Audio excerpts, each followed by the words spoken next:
പ്രസാദ്, എപ്പോഴേക്കായിരിക്കും ഉണ്ണികൃഷ്ണൻ പോറ്റിയെ പുറത്തെത്തിക്കുക?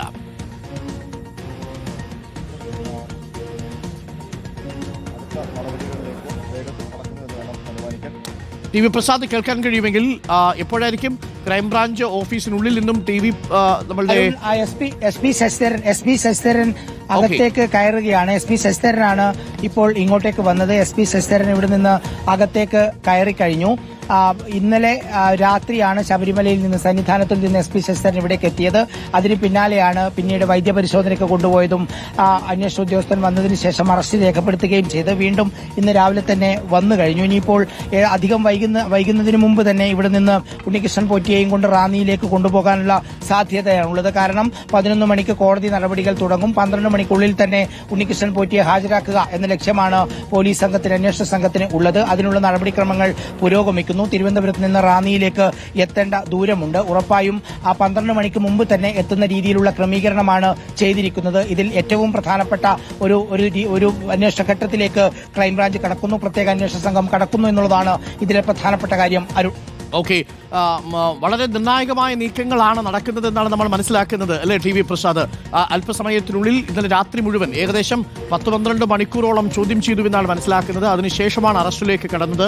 നിർണായകമായ അറസ്റ്റിനു ശേഷം ലഭിച്ച വിവരങ്ങൾ ഞെട്ടിക്കുന്നതാണ്. നമുക്ക് ലഭിച്ച വിവരങ്ങളുടെ അടിസ്ഥാനത്തിൽ പറഞ്ഞാൽ നമ്മൾ പോലും സങ്കല്പിക്കുന്നതിലും വലിയ ഒരു ഗൂഢാലോചനയാണ് ഉണ്ണികൃഷ്ണൻ പോറ്റിയുടെ ഭാഗത്തു നിന്നും ഉണ്ടായിരിക്കുന്നത് എന്നാണ്. ആസൂത്രിതമായ രീതിയിൽ പോറ്റി ഈ പാളി അഴിച്ചു കൊണ്ടുപോയത് മുതൽ സ്വർണ്ണമൊരുക്കി വീതം വെച്ചതടക്കമുള്ള എല്ലാ വിവരങ്ങളും ക്രൈംബ്രാഞ്ചിന് ലഭിച്ചു എന്നാണ് മനസ്സിലാക്കുന്നത്. പോറ്റിയുടെ അറസ്റ്റ് ഒരു തുടക്കം മാത്രമാണ്, അല്ലേ ടി വി പ്രസാദ്? ഉറപ്പായും അരുൺ, ഇത് ഏറ്റവും പ്രധാനപ്പെട്ടതുമാണ്. ഇത് തുടക്കം എന്ന് പറയുമ്പോഴും ഈ കേസിൽ ഏറ്റവും പ്രധാനപ്പെട്ടതാണ്. അതായത് ഇതിന്റെ തുടക്കം മുതൽ ഒടുക്കം വരെ ഉണ്ണികൃഷ്ണൻ പോറ്റിയുണ്ട്. ഉണ്ണികൃഷ്ണൻ പോറ്റി ഒരു ഇടനിലക്കാരനായി പ്രവർത്തിച്ചതാണോ, അതല്ല ഉണ്ണികൃഷ്ണൻ പോറ്റിയുടെ ബുദ്ധിയിൽ തെളിഞ്ഞതാണോ? ഉണ്ണികൃഷ്ണൻ പോറ്റിയുടെ ബുദ്ധിയിൽ തെളിഞ്ഞ കാര്യത്തിന് എങ്ങനെയാണ് ദേവസ്വം ബോർഡിന്റെ പ്രസിഡന്റും അംഗങ്ങളും കൂടി അതിൽ വീണു പോകുന്നത് എന്നുള്ള ചോദ്യമുണ്ട്. അതിൽ ദേവസ്വം ബോർഡ് അംഗങ്ങൾക്ക് പങ്കുണ്ട് എന്ന് തന്നെയാണ് രണ്ടാമത്തെ വിജിലൻസ് റിപ്പോർട്ട് സ്ഥിരീകരിക്കുന്നത്. രണ്ടാമത്തെ വിജിലൻസ് റിപ്പോർട്ട് പ്രകാരം അത് ദേവസ്വം ബോർഡ് പ്രസിഡന്റിനും അംഗങ്ങൾക്കുമുള്ള പങ്ക് വ്യക്തമായി പറയുന്നുമുണ്ട്. അങ്ങനെയെങ്കിൽ അരുൺ, ഇതിലൊരു പ്രധാനപ്പെട്ട ചോദ്യമുള്ളത് നിലവിൽ പുറത്തു വന്ന മൊഴി അനുസരിച്ച് ഉദ്യോഗസ്ഥർക്ക് സ്വർണം വീതിച്ചു നൽകി എന്നുള്ളതാണ്. അങ്ങനെയെങ്കിൽ അരുൺ, ഏറ്റവും പ്രധാനപ്പെട്ട തീരുമാനമെടുത്ത ദേവസ്വം ബോർഡ് പ്രസിഡന്റിനും അംഗങ്ങൾക്കും അതിലെന്ത് കിട്ടി എന്നുള്ളതാണ്. അവരുടെ ലാഭം എന്താണ് എന്നുള്ളതാണ്. അവരുടെ എല്ലാ രാഷ്ട്രീയ കരിയറും തകർക്കാൻ സാധ്യതയുള്ള ഒരു വലിയ സംഭവമാണ്, കൊള്ളയാണ് അവിടെ നടക്കുന്നത് എന്നറിഞ്ഞിട്ടും അതിന് കൂട്ടുനിൽക്കാൻ ഇവർ തയ്യാറായത് എന്ത് ലാഭത്തിന്റെ അടിസ്ഥാനത്തിലാണ് എന്നതിന് മറുപടി കിട്ടേണ്ടതുണ്ട്. അങ്ങനെ ഓരോ കാര്യങ്ങളും ഇനിയും പോറ്റിയിൽ നിന്ന് പുറത്തേക്ക് വരും. കാരണം നേരത്തെ നമ്മൾ പറഞ്ഞതുപോലെ ദേവസ്വം വിജിലൻസിന് അറസ്റ്റ് ചെയ്യാനോ കേസെടുക്കാനോ അധികാരമില്ലാത്തതുകൊണ്ട് തന്നെ അവർക്ക് ഒരു ശരിയായ രീതിയിൽ അന്വേഷണം മുന്നോട്ട് കൊണ്ടുപോകാൻ കഴിയില്ല എന്ന് നമുക്കറിയാം. പക്ഷേ പ്രത്യേക അന്വേഷണ സംഘത്തിന്റെ മുന്നിലേക്ക് പോറ്റിയെ കിട്ടുമ്പോൾ പോറ്റിക്ക് ഓരോ ചോദ്യത്തിനും മറുപടി പറയേണ്ടതായി വരും. കാരണം തികച്ചും ശാസ്ത്രീയമായ ചോദ്യം ചെയ്യലാണ് പ്രത്യേക അന്വേഷണ സംഘം മുന്നോട്ട് വയ്ക്കുന്നത്. എഴുതി തയ്യാറാക്കിയ ചോദ്യത്തിന്റെ പട്ടിക ഞാൻ നേരത്തെ പറഞ്ഞതുപോലെ എവിടെയെങ്കിലും ഒരു കള്ളം പറഞ്ഞാൽ ആ കള്ളം പൊളിക്കാനുള്ള തെളിവുകളുമായിട്ടാണ് പ്രത്യേക അന്വേഷണ സംഘം വരുന്നത്. കാരണം ഇതിനകം തന്നെ എച്ച് വെങ്കടേഷും ശശിധരനും ഉൾപ്പെടെയുള്ളവർ സന്നിധാനത്ത് പരിശോധന നടത്തി. പ്രത്യേക സംഘം സ്പാർക്ക് ക്രിയേഷൻസിൽ എത്തി. അവർ ബാംഗ്ലൂരിലേക്ക് പോയി, അവർ ഹൈദരാബാദിലേക്ക് പോയി. എല്ലാ വിവരങ്ങളും ശേഖരിച്ചതിന് ശേഷമാണ് പോറ്റിയെ കയ്യിലേക്ക് എടുക്കുന്നത്. പോറ്റിക്ക് തത്ത പറയുന്നത് പോലെ പറയുകയല്ലാതെ മറ്റൊരു മാർഗവുമില്ല അരുൺ. ഇനിയും നിർണായകമായ ഘട്ടം ഉദ്യോഗസ്ഥർക്ക് മാത്രമാണോ കൊടുത്തത്? ആർക്കൊക്കെ കിട്ടി? എത്ര കൊടുത്തു? ദേവസ്വം ബോർഡ് പ്രസിഡന്റിനും അംഗങ്ങൾക്കും കിട്ടിയതെന്ത്? ഇവർ മാത്രമാണോ ഇതിലുള്ളത്? മില്ലനിയർ ക്വസ്റ്റ്യൻ ഉണ്ട്. ഇവർ മാത്രമാണോ ഇതിലുള്ളത് എന്നുള്ളത് ഏറ്റവും പ്രധാനം. അങ്ങോട്ടേക്ക് അന്വേഷണം പോകുമോ എന്നുള്ളതും പ്രധാന ചോദ്യചിഹ്നമായി ഉയരുകയും ചെയ്യുന്നു. റഹീസ് റഷീദ് കൂടി നമുക്കൊപ്പം ചേരുന്നുണ്ട്. റഹീസ്, കോന്നിയിൽ കോടതിയിലേക്ക് കൊണ്ടുവരുന്ന സമയത്ത് ഒരു പ്രതിഷേധത്തിലുള്ള സാധ്യതയെക്കുറിച്ചാണ് ഞാൻ നേരത്തെ ചോദിച്ചത്. പക്ഷേ ഇപ്പോൾ പുറത്തുവരുന്ന വിവരം അനുസരിച്ച് ഒരുപക്ഷേ ഇന്നോ നാളെയോ ഒക്കെയായി മറ്റ് അറസ്റ്റുകൾ കൂടി നമ്മൾ പ്രതീക്ഷിക്കുന്നുണ്ട്. ഉണ്ണികൃഷ്ണൻ പോറ്റിയുടെ നിർണായകമായ മൊഴി ക്രൈംബ്രാഞ്ചിനെ പോലും ഒരുപക്ഷെ അതിശയിപ്പിച്ചിരിക്കാം. കാര്യം ഒരു വലിയ അധോലോക സംഘത്തിന്റെ ഇതുപോലെയുള്ള പ്ലാനിംഗ് ആണ് അവിടെ നടന്നിരിക്കുന്നത്. എല്ലാവരെയും കബളിപ്പിച്ചോ ചിലരെയെങ്കിലും സ്വാധീനിച്ചോ നടത്തിയിരിക്കുന്ന ഒരു വലിയ കൊള്ളയാണ്. അപ്പോൾ ആ കൊള്ളയുടെ വിവരങ്ങളാണ് ഇപ്പോൾ പുറത്തു വന്നുകൊണ്ടിരിക്കുന്നത്. ഉദ്യോഗസ്ഥർക്കും ബോർഡ് അംഗങ്ങൾക്കും ഒക്കെ ഇതിൽ പങ്കുണ്ടോ എന്നുള്ള കാര്യം ഇനി വരും ദിവസങ്ങൾ അറിയും. ഉദ്യോഗസ്ഥരുടെ പങ്ക് നിശ്ചയമായിട്ടും ഏറെക്കുറെ ക്രൈംബ്രാഞ്ചിന് ബോധ്യമായിരിക്കുന്നു. ഇനി ആ സ്വർണം കണ്ടെടുക്കണം. റഹീസ്, കൽപേഷ്, നാഗേഷ് എന്നിവരിലേക്കും അന്വേഷണം പോകണം. അതിലേക്കല്ലേ ഇനി അന്വേഷണത്തിന്റെ മുന നീളാൻ പുറത്തുവിടാൻ പോകുന്നത്. ഒന്ന്. രണ്ട്, ഇന്നിപ്പോൾ 17-ാം തീയതിയാണ്. ദ്വാരപാലക ശില്പങ്ങളിൽ കവചം പൂശേണ്ട ദിവസം ഇന്നാണ്, അല്ലേ? അരുൺ, ഇതിനകത്ത് ഇന്ന് വൈകിട്ട് 4 മണിക്കാണ് തുലാമാസ പൂജകൾക്കായി ശബരിമല നട തുറക്കുക. ആ നട തുറക്കുന്ന 4 മണിക്കും 5 മണിക്കും ഇടയ്ക്ക് ഈ വിവാദത്തിലുള്ള ഈ കണ്ട വിവാദങ്ങളിലെല്ലാമുള്ള ദ്വാരപാലക ശില്പത്തിലെ പാളികൾ സന്നിധാനത്ത് സമർപ്പിക്കുകയാണ് ചെയ്യുക. അത് വൈകിട്ടാണ് നടക്കുക. മറ്റൊന്ന്, ഇതിനകത്ത് നമ്മൾ ഈ വാർത്ത റിപ്പോർട്ട് ചെയ്യുന്ന സമയത്ത് മാധ്യമപ്രവർത്തകരൊക്കെ പറയുന്ന ഒരു വാക്കായിരുന്നു മഞ്ഞുമലയുടെ ഒരറ്റം മാത്രമാണ് പോറ്റി എന്നത്. അത് അക്ഷരാർത്ഥത്തിൽ ശരിവെക്കുന്ന മൊഴിയാണ് പോറ്റി SITക്ക് നൽകിയിരിക്കുന്നത്. കാരണം ആദ്യം പോറ്റിയെ തെളിവുകളുടെയും മൊഴികളുടെയും രേഖകളുടെയും അടിസ്ഥാനത്തിൽ കസ്റ്റഡിയിലെടുത്തതിന് ശേഷം അത് വെച്ച് ചോദ്യം ചെയ്തപ്പോൾ പോറ്റി മണിയായി കുറ്റകൃത്യങ്ങൾ ഗൂഢാലോചന പറയുകയാണ്. ഏറ്റവും പ്രധാനപ്പെട്ട വിവരം, പോറ്റി ഉദ്യോഗസ്ഥർക്ക് പണം വീതിച്ച് നൽകി എന്ന മൊഴി നൽകിയിട്ടുണ്ട്. അതായത് 9 ഉദ്യോഗസ്ഥരാണ് ഒന്നാമത്തെ പ്രതിപ്പട്ടികയിലുള്ളത്.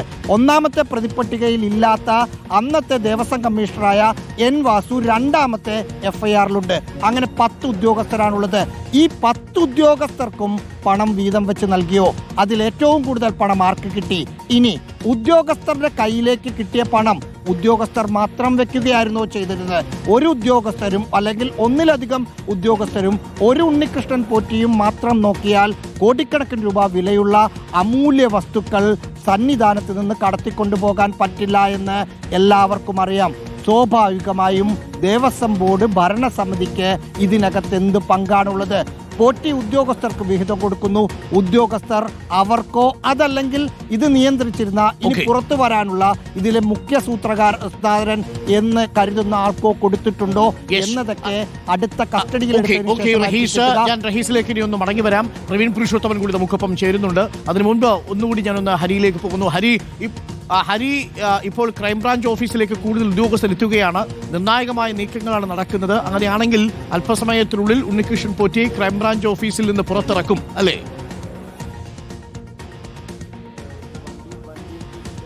തീർച്ചയായിട്ടും അരുൺ, തിരക്കിട്ട നീക്കങ്ങളാണ് ക്രൈംബ്രാഞ്ച് ഓഫീസിൽ നടക്കുന്നത്. ഇപ്പോൾ അല്പസമയം മുമ്പ് ഈ കേസുകളിലെ അന്വേഷണ ഉദ്യോഗസ്ഥനായിട്ടുള്ള SPS ശശിധരൻ ഇവിടെ എത്തിയിട്ടുണ്ട്. അതായത് ചോദ്യം ചെയ്യൽ പൂർത്തിയാക്കി രാവിലെ അദ്ദേഹം ഒന്ന് ഫ്രഷാക്കാൻ പോയി തിരിച്ചു വരുന്നു. അതായത് അധികം വൈകാതെ തന്നെ ഉണ്ണികൃഷ്ണൻ പോറ്റിയെ പുറത്തേക്ക് ഇറക്കും എന്നുള്ളത് തന്നെയാണ് അതിൽ നിന്ന് വ്യക്തമാകുന്നത്. മാത്രമല്ല ഒരു പോലീസ് വാഹനവും എത്തിയിട്ടുണ്ട്. അദ്ദേഹത്തെ കൊണ്ടുപോകുന്നതിന് വേണ്ടിയുള്ള വാഹനമാണ് എത്തിയിട്ടുള്ളത്. അപ്പോൾ എല്ലാ സജ്ജീകരണങ്ങളും ഇവിടെ ഉണ്ടായി, അല്ലെങ്കിൽ ക്രൈംബ്രാഞ്ച് ഓഫീസിൽ ഉണ്ട് എന്നുള്ളത് തന്നെയാണ് നമുക്ക് ദൃശ്യങ്ങളിൽ തന്നെ കാണാൻ സാധിക്കുന്ന ഒരു പ്രധാനപ്പെട്ട കാര്യം. ഉദ്യോഗസ്ഥർ അധികം വൈകാതെ ഉണ്ണികൃഷ്ണൻ പോറ്റിയെ കൊണ്ട് പുറത്തു വരും. നേരെ റാന്നി കോടതിയിലേക്കാണ് കൊണ്ടുപോവുക. കാരണം വൈദ്യപരിശോധന പുലർച്ചെ തന്നെ പൂർത്തിയായ സ്ഥിതിക്ക് ഇനി മറ്റൊന്നിന്റെ ആവശ്യമില്ല. മറ്റെന്തെങ്കിലും തരത്തിലുള്ള ദേഹാസ്വാസ്ഥ്യം ഉണ്ടായാൽ മാത്രമാണ് അത്തരത്തിലൊരു വൈദ്യപരിശോധനയുടെ ആവശ്യം. അതല്ലാതെ നേരെ റാന്നി കോടതിയിലേക്കാണ് കൊണ്ടുപോവുക. റാന്നി കോടതിയിൽ ഹാജരാക്കും. റാന്നി കോടതിയിൽ ഹാജരാക്കി സ്വാഭാവികമായി അറസ്റ്റ് രേഖപ്പെടുത്തിയിട്ടൊരു മെഡിക്കൽ പരിശോധന ആവശ്യമുണ്ടല്ലോ. മജിസ്ട്രേറ്റിന് മുമ്പിൽ ഹാജരാക്കുന്നതിന് മുമ്പ് ആ മെഡിക്കൽ പരിശോധന നടത്തൂലേ? അരുൺ, പുലർച്ചെ അറസ്റ്റ് രേഖപ്പെടുത്തിയതിനു ശേഷം ഒരു വൈദ്യപരിശോധന നടന്നിട്ടുണ്ട്. അത് കഴിഞ്ഞിട്ട് ഇനിയിപ്പോൾ റാന്നി കോടതിയിലേക്ക് പോകും വഴി മറ്റെന്തെങ്കിലും തരത്തിലുള്ള ദേവാസ്വാസ്ഥ്യമോ മറ്റെന്തെങ്കിലും ഉണ്ടായാൽ മാത്രമേ ഒരു പരിശോധനയുടെ ആവശ്യം വരുന്നുള്ളൂ. നിലവിൽ പുലർച്ചെ തന്നെ, അതായത് അറസ്റ്റ് രേഖപ്പെടുത്തി തൊട്ടടുത്ത മണിക്കൂറിൽ തന്നെ വൈദ്യപരിശോധന ഒരെണ്ണം പൂർത്തിയായി.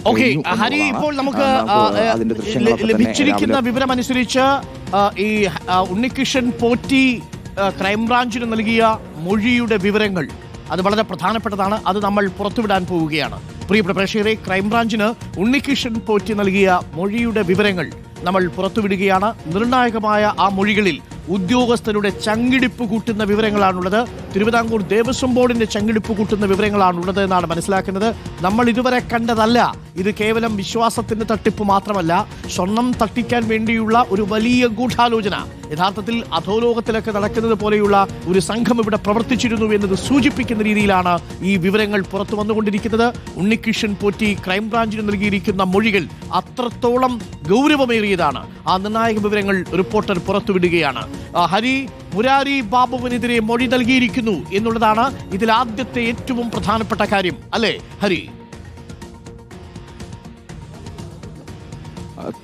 തീർച്ചയായിട്ടും അരുൺ, ഈ മൊഴി വളരെ നിർണായകമാണ്. മൊഴി എന്ന് പറയുന്നത് ദേവസ്വം ബോർഡ് ഉദ്യോഗസ്ഥർ, അതായത് മുൻ അഡ്മിനിസ്ട്രേറ്റീവ് ഓഫീസറും മുൻ എക്സിക്യൂട്ടീവ് ഓഫീസറുമായിട്ടുള്ള മുരാരി ബാബു അടക്കം ഉള്ള ഉദ്യോഗസ്ഥർക്കെതിരെ മൊഴി വന്നിരിക്കുന്നു എന്നുള്ളതാണ് ഏറ്റവും പ്രധാനപ്പെട്ട കാര്യം. അതായത് ഉദ്യോഗസ്ഥർക്ക് വീതിച്ചു കൊടുക്കുന്നു എന്ന് പറയുമ്പോൾ അതിൽ ഏറ്റവും പ്രധാനപ്പെട്ട ആളുകൾ എന്ന് പറയുന്നത് മുരാരി ബാബുവും KS ബൈജുവും D സുധീഷ് കുമാറും അടക്കമുള്ള ഉദ്യോഗസ്ഥരാണെന്നുള്ള കാര്യത്തിൽ യാതൊരു തരത്തിലുള്ള സംശയവുമില്ല. ഇത് എത്രയാണ് വീതിച്ച് നൽകിയത്, എപ്പോഴാണ്, എങ്ങനെയാണ്, ആര് വഴിയാണ് എന്നതടക്കമുള്ള കാര്യങ്ങളിലാണ് ഇനിയിപ്പോൾ ഒരു വ്യക്തത വരേണ്ടത്. അത് മാറ്റി നിർത്തിക്കഴിഞ്ഞാൽ ഉദ്യോഗസ്ഥർക്കെതിരെ പൂർണ്ണമായും മൊഴി വന്നിരിക്കുന്നു എന്നുള്ളതാണ് പ്രധാനപ്പെട്ട കാര്യം. ഇനിയിപ്പോൾ ഏറ്റവും പ്രധാനമായും നോക്കിക്കാണേണ്ടത് ദേവസ്വം ബോർഡ് ഭരണസമിതിയുമായി ബന്ധപ്പെട്ട കാര്യങ്ങളാണ്. അതായത് ദേവസ്വം ബോർഡ് ഭരണസമിതിക്ക് ഇതിൽ ഗൂഢാലോചനയിൽ പങ്കുണ്ടോ എന്നുള്ള കാര്യത്തിൽ ഉണ്ണികൃഷ്ണൻ പോറ്റിക്ക് ഒരു സ്ഥിരീകരണം കൊടുക്കാനായിട്ടുണ്ട് എന്നുള്ളതാണ് ക്രൈംബ്രാഞ്ച്. ഓക്കെ, വളരെ നിർണായകമായ വിവരങ്ങളാണ് ഇപ്പോൾ പുറത്തു വന്നുകൊണ്ടിരിക്കുന്നത്. ഹരിമോഹനും TV പ്രസാദും റഹീസ് റഷീദും പ്രവീൺ പുരുഷോത്തമനാണ് ഈ വാർത്ത സമഗ്രമായി പ്രേക്ഷകരിലേക്ക് എത്തിച്ചുകൊണ്ടിരിക്കുന്നത്. ഇതിനിടെ